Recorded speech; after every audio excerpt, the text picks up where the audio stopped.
I would describe Robert Rauschenberg's artwork as unique. Messy, random. Creative. Fascinating. These different types of materials such as metal, mud, a goat, a tyre, and any type of scrap he could find. My favourite was also the weirdest, the goat with the tyre. I like the collages because there's different layers and every time you looked at them you saw something new.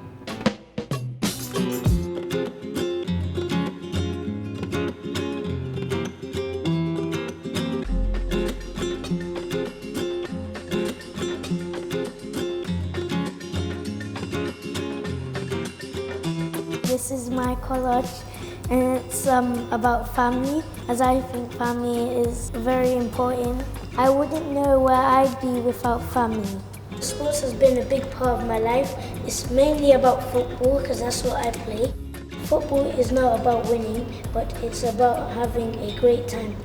My college poster is about fashion. This is a way of being creative, a way of expressing yourself. Robert Rauschenberg was trying to show that art could be whatever you desire it to be. There's no limits to what art can be.